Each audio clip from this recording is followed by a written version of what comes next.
Di usia 13 tahun, ia dipenjara di penjara pembasmi iblis tingkat 7.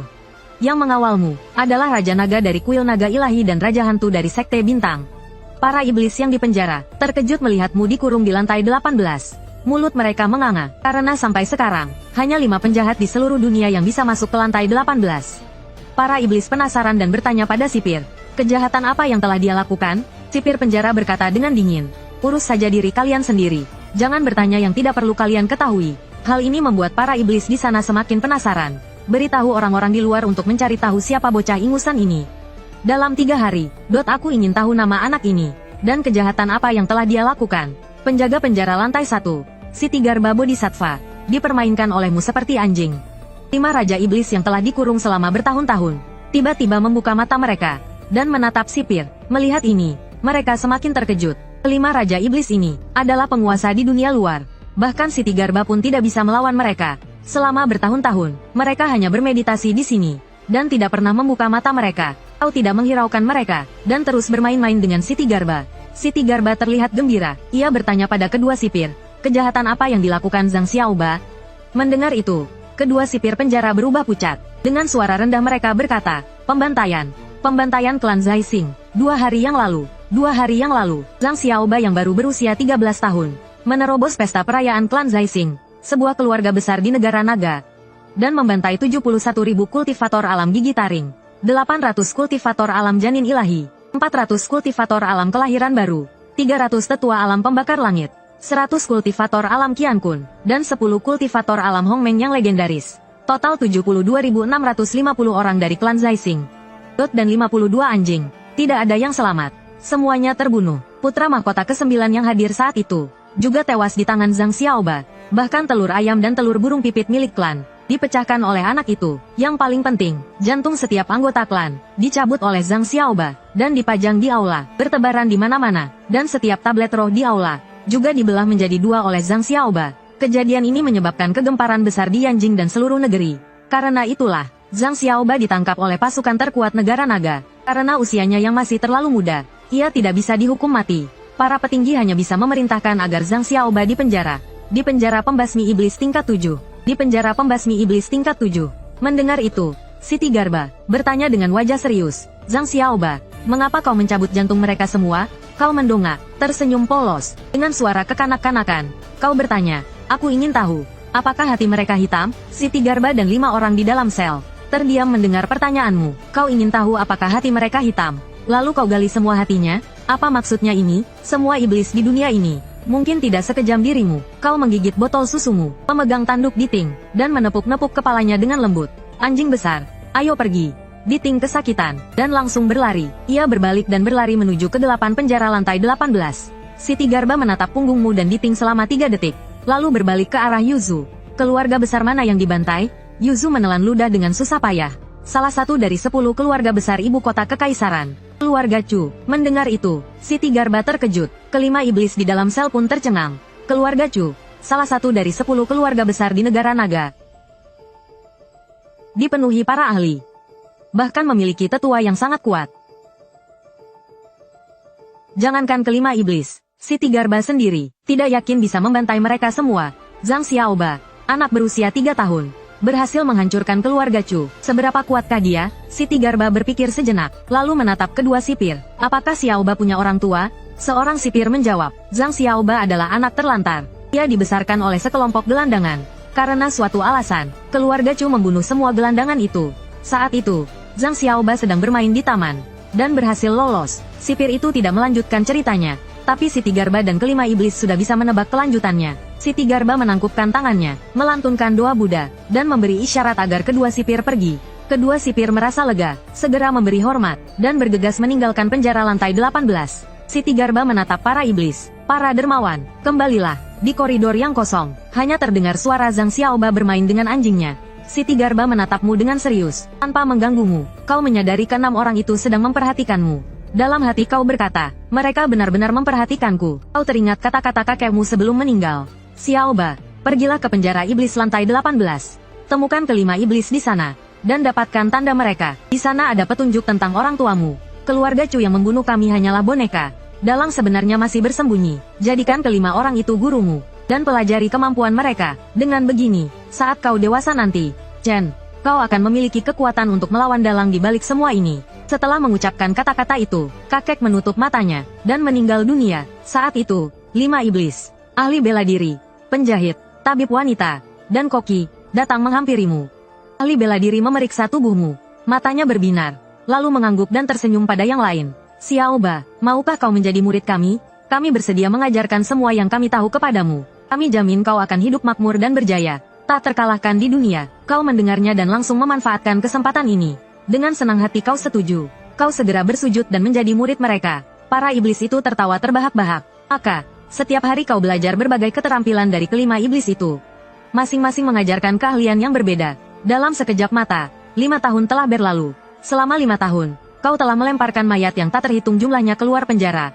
Setidaknya 2 mayat setiap hari. Mereka semua adalah para ahli yang dikirim oleh keluarga bangsawan yang ingin membunuhmu. Sayangnya, mereka semua masuk dengan berdiri dan keluar dengan terbaring. Hari itu, kau mengemasi barang-barangmu dan melambaikan tangan sambil tersenyum. Paman dan bibi, masa tahananku sudah habis. Sampai jumpa lagi. Tiba-tiba, ahli bela diri berdiri dan memberimu sebuah plakat putih. Xiao Ba, jika ada yang mengganggumu di luar sana, bawa plakat ini, dan cari seseorang bernama Si Wubing di perguruan Xingling. Dia akan membantumu. Penjahit memberimu sebuah cincin giok hijau. Simpan ini, jika ada waktu, kunjungi Kam Senji. Akan ada orang yang menyambutmu. Tabib wanita memberimu sebuah kotak brokat berisi 18 jarum emas. Ingat janjimu padaku, ini adalah jarum emas naga milikku. Tabib wanita tetap diam, hanya menggambar sebuah jimat, dan meleburnya ke dahimu. Koki memberimu pisau dapur. Xiao Ba, jika kau dalam bahaya, bawa pisau ini ke restoran Fugui di ibu kota. Pemiliknya akan membantumu. Kau menerima pisau itu, dan hatimu semakin bersemangat. Terima kasih semuanya. Koki memanggilmu ke samping, dan berbisik, jika ada waktu, bantulah aku tidur dengan wanita penghibur di Wan Hualou. Kau memutar bola matamu. Aku baru 17 tahun. Koki memelototimu. Tidak bisakah kau melakukannya di usia 17 tahun? Aku menghamili gadis 15 tahun saat aku berusia 17 tahun. Kau benar-benar tidak berguna. Kau mengacungkan jempol. Hebat. Kak, Dizang menatapmu, dan tersenyum. Apa rencanamu setelah keluar? Kau menyeringai. Aku akan menggunakan keahlianku untuk berkontribusi kepada masyarakat. Aku ingin menjadi anak yang berguna bagi masyarakat. Mendengar itu, mereka semua tersenyum penuh arti, penuh rencana pembunuhan, dan harus berkontribusi kepada masyarakat. Kau berjalan keluar dengan membawa tas. Hati berdebar-debar selama 5 tahun 7 bulan. Akhirnya aku keluar juga. Saat itu, seorang penjaga penjara memanggilmu dan memberimu sepucuk surat. Kakek Sentong sudah mengatur semuanya untukmu. Bawalah surat ini ke kota Maple, ke kediaman keluarga Chen. Itulah rumah barumu. Orang-orang di sana akan mengurus kebutuhanmu, dan tunanganmu menunggumu di sana. Apa itu tunangan? Enak dimakan? Tanyamu dengan polos. Penjaga penjara itu kembali menggelengkan kepalanya dan berkata, tunanganmu adalah keluargamu yang baru. Anggap saja dia sebagai kakakmu. Ingat, nama tunanganmu adalah Chen Hongyao. Penjaga penjara memanggilkan mobil dinas. Mobil itu dipenuhi dengan rune yang tampak misterius. Terlihat sangat misterius. Lalu dia mengeluarkan segepok uang dan memberikannya kepada sopir keluarga Chen di kota Maple. Sopir menerima uang itu dan segera melaju menuju kota Maple. Kau duduk di dalam mobil, memegang 5 benda pusaka di dalam tasmu. Dengan mata berbinar, kau berpikir, apakah benar ada petunjuk tentang orang tuaku di dalam benda-benda ini? Kau telah ditelantarkan sejak kecil dan tidak pernah merasakan kehangatan orang tua. Kakek Sentong sungguh hebat, menemukan petunjuk tentang orang tuamu, yang berhubungan dengan pusaka 5 iblis. Sekarang pusaka itu ada di depan mata, tetapi kau tidak tahu bagaimana cara mencarinya. Kau menyimpan 5 benda pusaka itu. Tatapanmu dingin, kau berpikir, mencari orang tua bisa nanti. Yang terpenting sekarang, adalah menemukan dalang di balik kematian kakek, dan membalaskan dendamnya. Mobil melaju kencang di jalan tol. Sangat cepat, 1 jam kemudian, mobil mulai mendekati kota Maple. Tiba-tiba, 2 orang muncul di depan, menghentikan mobil. Salah satunya adalah gadis cantik yang membawa senjata biru langit. Yang lainnya adalah pria kekar berjas hitam. Di samping mereka, banyak mobil tergeletak berantakan. Banyak orang tergeletak di genangan darah. Sopir menghentikan mobil dan membuka jendela, memandang pria dan wanita itu dengan waspada. Dengan dingin dia berkata, ini mobil penjara Zenmo. Ada apa? Mendengar kata penjara Zenmo, pria dan wanita itu tampak sangat gembira. Gadis cantik itu berkata, Pak, kami dari keluarga yang di kota Maple. Nama saya Yang Mi, dan ini pengawal kami, Zhao Hang. Kami sedang berburu, tetapi diserang oleh Xie Chong. Banyak korban jiwa. Bisakah Bapak mengantar kami kembali ke kota Maple? Tenang saja, kami akan memberikan imbalan yang besar. Mendengar kata Xie Chong, sopir berubah ekspresi. Bukankah roh jahat hanya muncul di malam hari? Kenapa roh jahat juga muncul di siang bolong begini? Melihat Kak Beauty Yang Mi begitu tegang, ku segera menjelaskan. Jangan tegang, roh jahat itu sudah kami usir. Zhao Hang menambahkan. Sekarang kita aman. Tapi mobil iblis kami hancur. Dan kami tidak bisa kembali ke kota Maple. Bisakah kami menumpang? Supir itu tidak menjawab. Allah menoleh dan menatapku dengan pandangan bertanya. Aku mengangguk. Baiklah, kalian naiklah. Kebetulan searah. Setelah berkata begitu, aku turun dari mobil. Dan menaruh tasku yang besar di bagasi. Yang Mi sangat gembira, dan langsung berteriak ke arah mobil yang sudah hancur di belakangnya. Kakak, mereka mau mengantar kita kembali ke kota Maple. Keluarlah. Setelah dia berkata begitu, seorang wanita cantik keluar dari mobil itu. Melihat wanita itu, mata supir itu terbelalak, dan berseru, Yang Chai Wei, dia salah satu dari 2 bunga kota Maple. Seorang jenius di antara para jenius. Di usia 12 tahun, dia menerima 7 berkah dewa sejati. Dan mendapatkan janin ilahi ungu emas yang belum pernah terjadi sebelumnya. Sejak saat itu, kultivasinya meroket, melambung tinggi, di usia 18 tahun. Dia mencapai alam keempat di alam kultivasi agung. Tanda pagar dan melahirkan kehidupan baru. Seluruh negeri. Aku memandang Yang Chai Wei, juga tertegun sejenak. Cantik sekali, gumamku. Yang Mi menghampiriku, dan meletakkan senjatanya di bagasi. Adik kecil, katanya, jangan lihat kakakku seperti itu. Dia bukan untuk anak kecil sepertimu. Naiklah. Kataku tersadar. Tanpa bicara, aku masuk ke dalam mobil. Zhao Hang, sebagai pengawal, duduk di kursi penumpang depan. Yang Chai Wei dan Yang Mi, 2 bersaudari itu, duduk bersama. Aku terjepit di dekat jendela, di sebelah kanan. Setelah kami semua duduk, supir itu menyalakan mobil, dan melaju kencang menuju kota Maple. Di perjalanan, aku berkata pada Yang Chai Wei, Kakak, kau terluka, aku belajar ilmu medis. Maukah kau kubantu mengobatimu? Yang Chai Wei melirikku dengan dingin. Tanpa berkata apa-apa, Yang Mi menatapku penasaran. Adik kecil, kau belajar ilmu medis juga? Hebat. Siapa nama gurumu? Aku Zhang Xiaoba. Aku tidak punya guru. Aku belajar dari kakak Nona 1. Di penjara penakluk iblis. Kakak Nona 1 bilang aku tidak boleh memanggilnya guru. Dia tidak tahan. Jadi kau selalu memanggil kakak pertama? Ketika Hemi mendengarmu mengatakan itu, dia tidak menanyakan nama kakak pertama, melainkan memperhatikanmu dari atas ke bawah. Apakah kau pergi ke penjara penjinak iblis untuk mengunjungi orang tuamu? Tidak. Aku, Hetian, baru saja dibebaskan. Mendengar itu, semua orang menoleh ke arahmu. Dengan tatapan terkejut, Yang Mi tertawa. Xiaoba, kau masih suka bercanda. Baiklah, jika kau tidak ingin mengatakannya, tidak apa-apa. Kakak bertanya padamu, apa yang kau lakukan di kota Maple?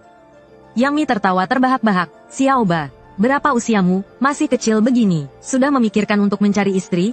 Jangan bilang ini perjodohan sejak kecil. Ini sudah tahun 2125. Masih ada cara pernikahan kuno seperti itu di dunia ini? Yang Chai Wei menatap Jiasa dengan rasa jijik dan benci. Dia paling membenci orang seperti ini. Masih kecil, sudah memikirkan hal buruk. Yang Mi bertanya dengan penasaran. Xiaoba, lalu siapa tunanganmu? Kau menjawab dengan serius. Chen Hongyao. Begitu kata-kata itu terucap, semua orang yang hadir terkejut. Pada usia 3 tahun, kau membunuh 2.800 orang dan dijebloskan ke penjara penjinak iblis. Tanpa diduga, 5 iblis di penjara menjadi gurumu. 5 tahun kemudian, kau dibebaskan. Dengan membawa bukti dari 5 gurumu, untuk mencari tunanganmu di kota Maple. Dalam perjalanan, kau bertemu dengan Yang Mi dan Yang Chai Wei. Ketika mereka tahu bahwa tunangan yang kau cari adalah Chen Hongyao, semua orang yang hadir terkejut. Semua orang yang hadir terkejut. Yang Mi berseru, Xiaoba, bercandamu ada batasnya. Chen Hongyao adalah salah satu dari 2 kebanggaan Maple yang setara dengan kakakku. Dia 14 tahun lebih tua darimu. Bagaimana mungkin dia tunanganmu? Yang Chai Wei awalnya terkejut, kemudian menggelengkan kepalanya, menatapmu dengan lebih jijik. Kau berkata dengan tegas, Paman Sengkong tidak akan membohongiku. Chen Hongyao adalah tunanganku. Semua orang di dalam mobil terdiam oleh kata-katamu. Tiba-tiba, sopir menginjak rem mendadak. Inersia yang kuat membuat 3 orang di belakang terdorong ke depan. Yang Mi bertanya, ada apa? Sopir mendengar orang-orang di depan berkata, ada masalah. Terlihat di depan, sebuah truk besar dengan jimat khusus dilukis di badan truk, menghalangi jalan. Di atas truk berdiri 10 ahli dengan aura yang kuat, menatap dingin ke arah mobil ini. Orang yang memimpin adalah seorang pria parubaya, dengan bayangan dewa di belakang kepalanya, memancarkan cahaya yang cemerlang dan aura yang kuat. Auranya sangat kuat. Yang Chai Wei, Yang Mi, dan Zhao Xing melihat orang-orang ini. Dan wajah mereka berubah. Itu orang-orang dari perkumpulan bintang. Yang memimpin adalah iblis kejam, Zheng Zihai. Kakak, mereka datang untuk kita. Yang Mi mengertakkan gigi. Sekte bintang dan keluarga yang kami adalah musuh bebuyutan. Mereka baru saja diserang di tengah jalan. Itu dilakukan oleh kelompok lain dari sekte bintang. Konvoi iblis buas mereka dihancurkan total. Hanya mereka bertiga yang selamat. Yang Chai Wei berkata dengan suara berat. Matahari hampir terbenam. Begitu malam tiba, makhluk jahat akan merajalela. Kita hanya akan menemui ajal jika melarikan diri. Lalu dia berkata dengan dingin, terobos. Setelah mengatakan itu, dia hendak membuka pintu dan keluar dari mobil. Yang Mi buru-buru memegang tangannya. Kakak, jangan. Dalam pertempuran barusan, janin dewa dan jiwa kelahiran kembali kakak terluka. Jika kakak memaksakan janin dewa kakak akan menjadi cacat. Mungkin kakak bahkan akan mati. Sekarang Sekte Bintang kembali lagi. Pemimpin mereka, Zihai, memiliki kuil dewa di belakangnya. Di dalam kuil dewa itu terdapat patung iblis berwajah, memegang pil spiritual emas yang berkilauan di tangannya. Tatapannya dingin melihat ke sini. Auranya sangat kuat. Melihat sosok kecil di kuil dewa di belakang Zheng Zihai, Yang Chai Wei, Yang Mi, Zhao Hang, dan supir semuanya berubah ekspresi. Hati mereka tenggelam. Janin dewa roh, hati raksasa. Ini adalah 4 alam terpenting bagi seorang kultivator di tahap awal. Di tempat kecil seperti kota Maple, bisa mencapai hati raksasa sudah merupakan keberadaan yang cukup menakutkan. Cukup untuk memegang posisi penting di kuil Tongzheng kota Maple. Alam kelahiran kembali, benar-benar memenuhi syarat untuk menjadi wakil kepala Birolin. Sekarang orang penting seperti itu menghalangi jalan mereka. Nasib mereka suram. Zhao Hang mengertakkan gigi. Nona-nona, aku akan menahan mereka. Kalian cepat lari. Setelah mengatakan itu, dia hendak keluar dari mobil. Yang Chai Wei menghentikannya dan berkata, Paman Zhao, kau bahkan belum mencapai alam kelahiran kembali. Keluar sekarang hanya akan membuatmu terbunuh seketika. Lebih baik aku yang menahan mereka. Bawa Mier lari cepat. Supir, putar balik, lari. Setelah mengatakan itu, tanpa basa-basi, dia menarik Zhao Hang dan keluar lebih dulu. Saat dia keluar, sebuah kuil dewa kuno yang bersinar muncul di belakang kepalanya. Di dalam kuil dewa, terdapat sebuah patung Buddha giok yang persis seperti Yang Chai Wei. Patung itu memegang rui giok hijau di tangannya. Namun, di patung Buddha giok itu, terdapat retakan kecil dari kepala hingga kaki. Setelah memanggil kuil dewanya, aura yang sangat kuat meledak dari tubuh Yang Chai Wei. Dia menghantam mobil penjara iblis dengan keras. Kekuatan yang mengerikan membuat mobil itu melesat seperti anak panah. Mundur ke belakang. Dalam sekejap, mobil itu mundur 100 meter. Kemudian, kakinya meretakkan permukaan jalan raya. Seperti peluru meriam, dia melesat ke arah Sekte Bintang. Mereka menerjang maju. Dari lingkaran cahaya di belakang kepalanya, ribuan energi pedang melesat keluar, menebas ke arah orang-orang dari Sekte Bintang. Zheng Zihai juga memanggil golemnya, dan mengirim Lindan untuk menyerang Yang Chai Wei. Ledakan, dengan suara menggelegar, keduanya langsung bertarung sengit, dan seimbang. Anggota Sekte Bintang lainnya juga ikut bergabung, mengepung Yang Chai Wei. Energi pedang beterbangan di mana-mana. Cahaya pedang membelah langit. Di dalam mobil, ekspresi Yang Mi berubah drastis. Dia segera ingin keluar dari mobil. Zhao Hang menggigit giginya, dan menahan Yang Mi dengan erat. Nona kedua, nona besar mempertaruhkan nyawanya untuk melindungimu. Kau tidak boleh keluar, supir. Cepat kembalikan mobil ke penjara pembasmi iblis. Supir tidak berani gegabah, dan menyalakan mobil, bersiap untuk berputar balik. Namun, bagaimanapun dia memutar setir, mobil itu tetap tidak bergerak. Ekspresi Zhao Hang berubah drastis. Ada apa ini? Apakah mobilnya rusak? Supir tidak menjawab, malah menoleh ke arahmu. Kau tersenyum licik. Rahasia, Paman Zhao. Apa yang kalian sebut Sekte Bintang itu orang jahat, kan? Yang Mi menjawab, ya, mereka bersekutu dengan roh jahat dan melakukan segala kejahatan. Mereka berkeliaran di luar kota Fengye, khusus memburu para pemikir dewa seperti kami, untuk mengambil janin dewa dan memakannya, guna meningkatkan kultivasi mereka. Selama 100 tahun terakhir, banyak pemikir dewa yang tewas di tangan mereka. Pemikir dewa adalah orang yang dianugerahi janin dewa oleh dewa sejati, dan akan mendapatkan kekuatan yang luar biasa. Sejak saat itu, mereka memasuki jalan kultivasi. Oh, begitu. Jika aku membantu kalian membunuh mereka, apa kalian akan membayarku? Zhao Hang dan Yang Mi tercengang. Nak, jangan bercanda. Yang Mi juga berkata, ini situasi genting. Bagaimana kau masih bisa bercanda? Pada saat itu, supir berkata dengan suara berat, Tuan muda ke-8 berasal dari penjara pembasmi iblis. Jika dia bilang bisa membunuh, maka dia pasti bisa. Jika kalian tidak ingin Yang Chai Wei mati, lebih baik dengarkan dia. Saat berbicara, dia menunjuk ke depan. Di sana, Yang Chai Wei yang bertarung sendirian, sudah terdesak. Seorang master dari Sekte Bintang mengeluarkan janin dewanya, dan menembakkan energi pedang, yang melukai salah satu paha Yang Chai Wei hingga berlumuran darah. Melihat kakaknya dalam bahaya, Yang Mi tidak bisa lagi berpikir panjang. Dia menoleh ke arahmu, dan bertanya, berapa yang kau inginkan? Kamu tersenyum dan mengangkat satu jari. Yang Mi terkejut, tadinya mau 100.000, tapi 10.000 juga boleh. Mendengar itu, dia langsung girang. Oke, deal. Yang Mi meraba badannya, ternyata dia tidak membawa uang. Dia segera melepas liontin giok dari lehernya, dan memberikannya padamu. Ini liontin giok pusaka keluargaku. Nilainya 1 juta. Aku gadaikan ini dulu padamu. Setelah kau menyelamatkan kakakku dan kembali ke kota Maple, aku akan memberikan uangnya. Kamu menerima liontin itu. Kalian tunggu di mobil. Aku akan pergi menghabisi mereka sekarang. Setelah berkata begitu, kamu membuka pintu mobil, melangkah menuju tempat Yang Chai Wei dan Bintang Kejora bertarung.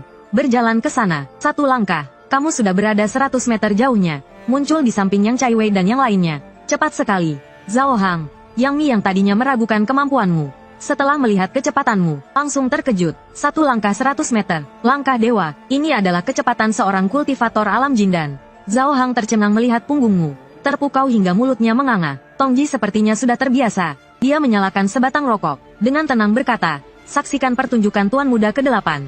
Di depan truk besar, Yang Chai Wei berada di situasi kritis. Tidak hanya terluka, jantung spiritualnya juga mulai retak. Jika jantung spiritualnya retak, kultivasinya akan hancur, dan dia akan menjadi orang cacat. Hahaha, Yang Chai Wei, meskipun kau jenius, tahun depan hari ini adalah hari kematianmu. Jimat Buddha giokmu akan kami ambil. Zheng Zihai tertawa terbahak-bahak. Sambil berbicara, dia mengeluarkan pil spiritual dan menyerang Yang Chai Wei. Kekuatan yang dahsyat dan mengerikan, seketika menghancurkan energi pedang Yang Chai Wei. Menghancurkannya sepenuhnya, membuat Yang Chai Wei muntah darah, dan terlempar seperti anak panah. Kaki Yang Chai Wei meninggalkan 2 jejak parit yang dalam di jalan tol, mundur lebih dari 10 meter, lalu berhenti. Retakan di jantung spiritualnya semakin banyak. Saat ini, Yang Chai Wei mimisan dan muntah darah. Tatapannya dipenuhi keputusasaan. Bayangan tahta dewa di belakang kepalanya semakin redup. Patung Buddha Giok yang disembah di dalam jiwanya memiliki 2 retakan lagi. Bahkan Ruyi Giok di tangan Buddha juga retak, sepertinya akan pecah kapan saja. Yang Chai Wei buru-buru menyimpan tahta dewanya. Suara hati rusak, pil ajaib hancur. Jika dia mengingatnya lagi, dia mungkin akan mati. Zheng Zihai sangat menginginkannya. Dia berkata kepada Yang Chai Wei, hari ini kau tidak bisa kabur. Serahkan janin dewa dengan patuh, dan aku akan membiarkanmu mati dengan utuh. Jangan harap. Yang Chai Wei menggertakkan giginya. Tatapannya tajam. Saat itu, kau muncul di sebelah kanannya, dan berkata sambil tersenyum, Kak Yang, istirahatlah. Selanjutnya serahkan padaku. Yang Chai Wei langsung menoleh ke arahmu, sangat terkejut. Kapan kau datang? Wajah Zheng Zihai mengeras, menatapmu. Siapa kau? Berani ikut campur urusan Sekte Bintang? Bosan hidup, ya? Oh, jadi kalian orang-orang dari Sekte Bintang? Kelihatannya memang menyeramkan. Kau menunjuk mereka, dan menghitung dengan jari. Totalnya 10 orang. Kau menghela nafas, dan berkata, 100.000. 10 orang. Kali ini mungkin rugi. Seorang pria kekar dari Sekte Bintang memelototimu. Kau mau membunuh siapa? Kau tersenyum polos, dan berkata, sudah kuputuskan. Aku akan mulai membunuhmu dulu. Wajahmu sangat menjijikkan. Pria kekar itu marah besar. Cari mati. Di belakang kepalanya, terdapat ubin sembahyang dengan ubin mahjong. Ubin itu bertuliskan 10.000. Saat ini, ubin mahjong 10.000 memancarkan cahaya dewa, dan melepaskan tekanan yang sangat kuat, mengarah padamu. Cahaya itu berkedip-kedip. Melihat ini, Yang Chai Wei berubah ekspresi. Xiao Ba, hati-hati, pil jiwanya bisa mengeluarkan ki pedang. Sebelum dia selesai berbicara, pria kekar itu sudah mulai menyerang. Seperti angin kencang, dia menerjang ke depan. Ki spiritual di ubin sembahyang bangkit, dan menembakkan ki pedang angin satu demi satu. Seperti badai, menyerangmu. Lao Wu menyerang, anak ini pasti mati. Zheng Zihai mencibir, menghindar. Ekspresi Yang Chai Wei berubah. Dia memaksa busur mistik di dalam tubuhnya untuk beroperasi, dan mengulurkan tangan untuk meraihmu, berusaha menarikmu untuk menghindar. Namun, tangannya meleset, menghadapi ki pedang yang tajam. Kau malah maju ke depan, melangkah menuju Lao Wu. Xiao Ba, Yang Chai Wei berteriak, ingin menyelamatkanmu. Namun, pada saat itu juga, sesuatu yang aneh terjadi. Dengan lambaian tangan kanannya, ia menangkis semua energi pedang yang terbang ke arahnya, dan menerbangkannya ke tempat lain. Ia melangkah maju, dan muncul di hadapan Lao Wu seperti hantu. Menyerang lebih dulu. Apa? Pupil Lao Wu menyusut. Wajahnya dipenuhi keterkejutan. Namun, kecepatanmu terlalu tinggi. Sebelum ia sempat bereaksi, kilatan pedang muncul di depannya. Kepala Lao Wu sudah melayang tinggi. Kemudian, tubuhnya yang tanpa kepala terdorong ke depan sejauh 5 meter.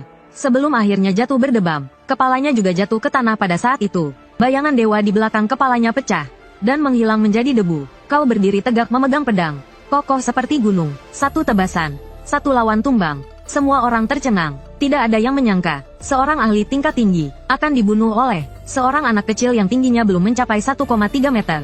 Kau menatap Zheng Zihai dan yang lainnya. Masih ada 9 lagi. Zheng Zihai dan yang lainnya tersadar. Mereka semua melepaskan aura pembunuh. Kecuali Zheng Zihai, semua orang memunculkan tahta dewa di belakang kepala mereka. Bedanya, ke-8, tahta dewa mereka tidak berisi patung dewa, melainkan berbagai macam senjata. Senjata-senjata itu memancarkan cahaya, satu demi satu.